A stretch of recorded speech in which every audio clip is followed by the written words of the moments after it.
Good morning, everybody. I'm sorry for the technical difficulty we had today in the morning.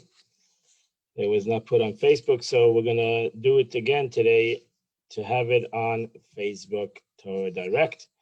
Very important medium, so people can learn now and people can learn later on during the day. So the Chumash of the day is Vayishma, and we're holding in chapter 18, verse number 24. Vayishma Yishla Kelchosnei, and Yisai listened to the words of his father-in-law, Vayaskal Asher Omar, and he did whatever his father-in-law told him. Vayifchar, and he chose, Vayichar Moshe chose Anshe Chayil. Moshe chose men of substance. He called Yisrael from the Jewish nation, Vayitlan Eisam Rashim Alaham, and he put them as leaders over the people. Sorry, Alafim, leaders of thousands. Sorry, Mayas, leaders of hundreds. Sorry, Chamishim, leaders of 50. And sorry, Asari, leaders of 10. Verse 26. And they will judge the people. And all times. The difficult cases they would bring to Moshe. And even the minor cases, these other judges would judge. So now she says, "V'shaftu onkelis renzer v'dainu yasma," and they judge the people. Yavian ma'asim, kanti yavian, they'll bring it over. Yishutehem, the Hebrew yishpatu, the same yishpatu. Similarly, we find it in different verses that it means that they themselves would judge. Verse 27. Yishlach Moshe's chaysnai, and Moshe saw his father-in-law off, and he went to his land. So why he said, why did he leave the Jewish nation? Why did he go away? And she says, to convert the members of his family, he went home to bring them also into the Jewish nation. And that is the Chumash of the day. The Tanya of the day, the Alter Rebbe continues to go into the concept of that it's very close to you. This concept, the concept of the mind, that a person can always find within his essence, can always go to this wisdom and to touch his etzem hanashama, is very easy for everybody. But there's one of the main things that people need to be careful from is what the Alter Rebbe is going to tell us right now. This is chapter we're holding now. We're going into chapter 26. This must be made known as a cardinal principle. The service of God is exactly as a victory here in this world. Just as with the victory over a physical opponent. In this world, for instance, two people wrestling with each other, each striving to overcome the other person. If one of them is lazy, he's sluggish, he will easily be defeated and will fall, even if he's stronger than the other. So there's a big problem that we have, that we are a little bit lazy. So too is with the conquest of the evil inclination. That if we're lazy, if we're sluggish, it doesn't make a difference how much power we have. It doesn't make a difference all the tools that God has given us. We will not be able to overcome this war because we are lazy. It's impossible to conquer the evil nature with laziness and with sluggishness. Which all comes from sadness and stone-like dullness of the heart. So sadness, that's why to the service of a Yid, sadness is the worst situation. Depression is the worst situation. A person always needs to have alacrity, which is derived from joy, and the opening of the heart. When you're happy, your heart is open to many different things. And therefore, a person should never, ever be unhappy. Even in any situation that he might be. He should never, ever have the concept of unhappiness. because that brings to depression. And when you're depressed, you cannot have any victories in life. You always need to have a alacrity which comes from joy, the heart that is unblemished by any trace of worry and sadness in the world. So you not have any worry, no sadness in the world.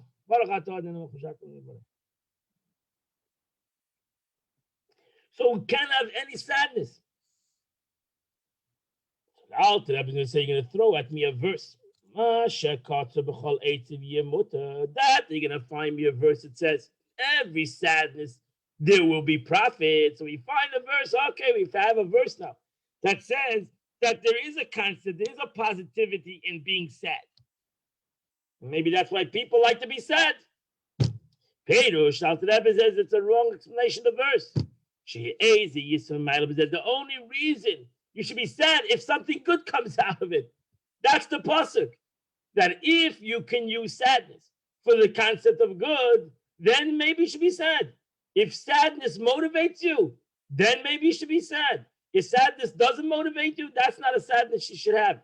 That's the pasuk. B'chol eitzev yeh meiser. Where there's sadness, there will be profit. If sadness brings us to profit. If sadness doesn't bring us to profit, then most of us, 99% of us, sadness does not bring any profit. No gain out of sadness, no gain out of depression. So the Alter Rebbe says, "Dusty up, mashva." From the verse itself, listen to the verse. There will be profit. The verse says, that sadness and depression on itself, there's no gain out of it. Actually, the only gain is the profit. If you don't have profit, don't be depressed. Don't be sad. If you have profit, then if you're sadness, you have the capability to take this sadness, harness this sadness, harness this depression to make you better. Okay, then it's a good sadness. If you can do that. I know a simcha is because if you can take sadness, and from that sadness, you bring out a true joy. Simcha be able to bring out a true joy, which follows. Then it justifies the sadness over one sin.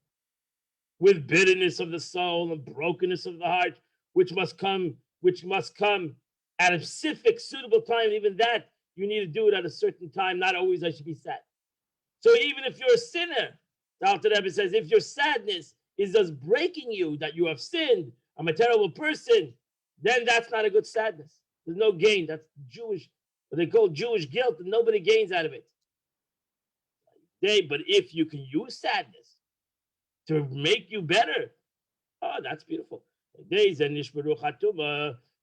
if you can use sadness, bitterness, to break the impurity, and the other side, and the wall of metal, that separates him from God. As the verse says, Ruach Nishbara, a broken spirit, it's a broken heart, and etc. So the Torah says, that's good, that's beautiful. That's beautiful. If you can use your broken heart to elevate yourself, to motivate yourself, to make yourself better. Who argues with that? Everybody agrees that we should be better. But that there needs to be a great joy that comes right after the sadness. And then it precedes the verse. Everybody forgets the second verse. Make here joy, make me hear joy and gladness. Restore to me my joy and your salvation. And support me with a generous spirit. And that's beautiful. So simcha. So if you don't have simcha that goes after your sadness, then what is worth your sadness? Then maybe you shouldn't be sad. No gain out of sadness that has no joy. That follows it. And this is the simple reason. The Tikkun Arizal, what the Arizal instituted.